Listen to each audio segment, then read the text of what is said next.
அனைவருக்கும் வணக்கம். திமுகவினுடைய ஆட்சி 3 வருஷம் முடிஞ்சு இப்ப 4வது வருஷத்தை அடி எடுத்து வச்சிருக்காங்க. திமுகவினுடைய ஆட்சியில மக்களுக்கு தேவையான அடிப்படை வசதிகளை செய்து கொடுத்துருக்காங்களா, திமுக கொடுத்த வாக்குறுதிகளை நிறைவேற்றி இருக்காங்களா அப்படின்னு தான் நம்ம பார்க்க போறோம்.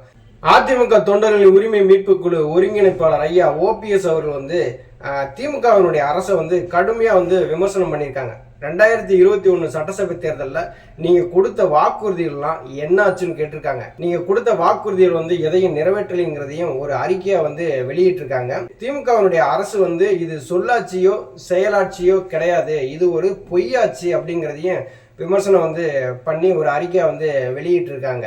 திமுகவினுடைய தலைவர் ஸ்டாலின் அவர்கள் என்ன சொன்னாங்க? 2021 சட்டசபை தேர்தலில் நான் எல்லா வாக்குறுதியும் நிறைவேற்றிடுவேன், நான் கலைஞரோட பையன், நான் சொல்வதைத்தான் செய்வேன், செய்வதைத்தான் சொல்வேன் அப்படின்னு சொன்னாங்க. இங்க ஸ்டாலின் அவர்கள் சொன்னதை எதையுமே செய்யல அப்படிங்கிறதான் ஐயா ஓபிஎஸ் அவர்களுடைய அறிக்கை மூலம் நம்ம பார்க்க முடிகிறது. நாங்க ஆட்சி பொறுப்பை ஏற்ற உடனே இப்போ 500 இடங்கள்ல ஏழை எளிய மக்களுடைய அந்த உணவு பசியை தீர்க்கிறதுக்கு நாங்கள் உணவகங்கள் அமைப்போம் அப்படின்னு தேர்தல் வாக்குறுதியில் சொல்லியிருந்தாங்க.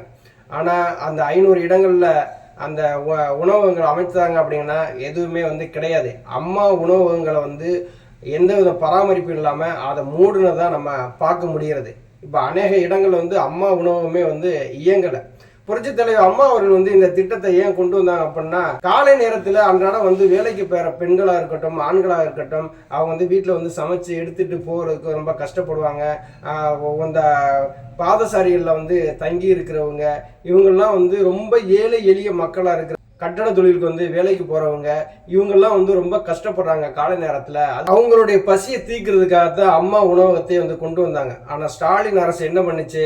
அம்மா உணவகத்தை இழுத்து மூடுனதுதான் மிச்சம். நாங்க ஆட்சி பொறுப்பை ஏற்ற உடனேயே ரேஷன் கடையில கூடுதலா 1 கிலோ சர்க்கரை கொடுப்போம்னு சொன்னாங்க, கூடுதலா 1 கிலோ பருப்பு கொடுப்போம்னு சொன்னாங்க. அந்த வாக்குறுதி எல்லாம் காற்றுல பறக்க விட்டாங்க. இதுவரையிலையும் செயல்பாட்டுக்கு வரல. 30 வயதுக்கு உட்பட்டவர்களுக்கு கல்வி கடனை நாங்கள் ரத்து செய்வோம்னு சொன்னாங்க, இதுவரையிலையும் ரத்து பண்ணலை. நகைக்கடன் தள்ளுபடி அப்படின்னு சொல்லி தேர்தல் வாக்குறுதிகள் கொடுத்தாங்க. நகைக்கடன் தள்ளுபடி யார் யாருக்கு பண்ணாங்க அப்படின்னு ஒரு விரிவான அறிக்கையும் கிடையாது. சொந்தமா ஆட்டோ வாங்குறவங்களுக்கு 10,000 ரூபாய் மானியம் கொடுப்போம் அப்படின்னு சொன்னாங்க. இந்த மானியம் ஆட்டோ வாங்கினவங்களுக்கு எதுவுமே சேரல அப்படிங்கிறதா நமக்கு தெரியுது. அரசு துறையில 3 லட்சம் பேருக்கு வேலை வாய்ப்பு உருவாக்குவோம், வேலை வாய்ப்பு கொடுப்போம்னு சொன்னாங்க. இப்ப 35,000 பேருக்கு கூட அவங்களால வேலை வாய்ப்பு கொடுக்க முடியாத சூழ்நிலை தான் ஏற்பட்டிருக்கு. தமிழகத்தில் இருக்கிற தொழில் நிறுவனங்கள்ல 75% தமிழர்களுக்கு தான் முன்னுரிமை கொடுப்போம், நாங்கள் அந்த சட்டத்தை நிறைவேற்றுவோம் அப்படின்னு சொன்னாங்க. அந்த சட்ட முன்வடிவு இதுவரையிலும் கொண்டு வர கிடையாது. அந்த வாக்குறுதி திமுக காற்றுல பறக்க விட்டுருச்சு. இது ஒரு பொய்யாட்சி தான் இங்கே நடந்துகிட்டு இருக்கிறதையே ஐயா ஓபிஎஸ் அவர்கள் கடுமையாக விமர்சனம் பண்ணி அறிக்கையாக வெளியிட்டிருக்காங்க.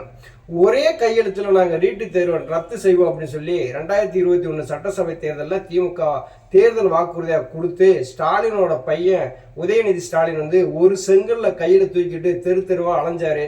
இன்னைக்கு ஆட்சி 4 ஆண்டுகளை தொடரப்போகுது.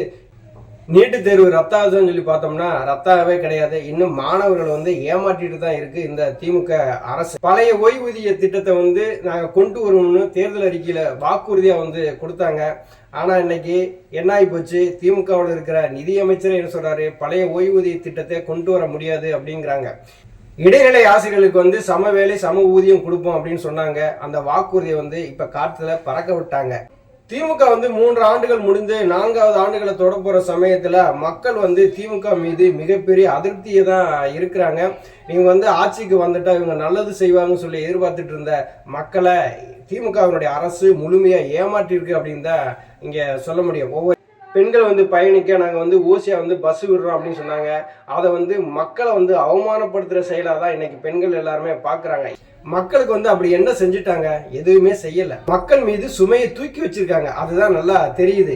இப்போ பால் விலை உயர்ந்து போச்சு. பால் சார்ந்த அந்த பொருட்கள் என்னென்ன தயாரிக்கிறாங்களோ அதனுடைய விலையெல்லாம் உயர்ந்துருச்சு. மின்கட்டண உயர்வு தாறுமாறா ஏறிடுச்சு. அதே மாதிரி சொத்துக்களுக்கான வரியவும் ஏற்றியாச்சு. மக்கள் அன்றாடம் பயன்படுத்தக்கூடிய பொருட்கள் மீதுமே அதிகமான வரி சுமையை ஏற்படுத்தியிருக்காங்க. இதில் மக்கள் அவதிதான் படுறாங்களே தவிர மக்கள் நிம்மதியா கிடையாது. இதை விட நம்ம முக்கியமா பார்க்க போறது என்னன்னா, 2021 சட்டசபை தேர்தலில் திமுகவினுடைய தலைவர் ஸ்டாலினா இருக்கட்டும், உதயநிதி ஸ்டாலினா இருக்கட்டும், மற்ற அமைச்சர்கள் எல்லாருமே மிகப்பெரிய அளவுல இந்த வாக்குறுதியை மக்கள் மத்தியில கொண்டு போய் சேர்த்தாங்க. 90 நாட்களுக்குள்ள கொடநாட்டுல கொலை கொள்ளை நடந்த அந்த குற்றவாளியை உண்மை குற்றவாளிகளை கண்டுபிடித்து அவங்களுக்கு தண்டனை வழங்குவோம் அப்படின்னு சொன்னாங்க. ஆனா 900 நாட்கள் ஆகியும் ஒரு குற்றவாளி கூட தண்டிக்கப்படலை. அவங்க கொடுத்த வாக்குறுதியை காட்டுல பறக்க விட்டாங்க. இது மக்களுக்கான அரசா இல்லை அப்படிங்கிறது இது நல்லா தெரியுதுங்கிறத ஐயா ஓபிஎஸ் அவர்கள் ஒரு விரிவான அறிக்கையின் மூலம் ஒவ்வொன்றா சுட்டி காட்டி அவங்க அறிக்கை வெளியிட்டிருக்கிறாங்க. இது மக்களுக்கான அரசா கிடையாது. இது சொல்லாட்சியும் கிடையாது, செயலாட்சியும் கிடையாது. முழுக்க முழுக்க திமுக தலைவர் ஸ்டாலின் அவர்கள் தலைமையில் நடக்கக்கூடிய இந்த திமுக அரசு ஒரு பொய்யாட்சியாக தான் இங்கே நடந்துக்கிட்டு இருக்குன்னு ஐயா ஓபிஎஸ் அவர்கள் அறிக்கை வெளியிட்டு காட்டாமல் விமர்சனமும் பண்ணியிருக்காங்க. நன்றி, வணக்கம்.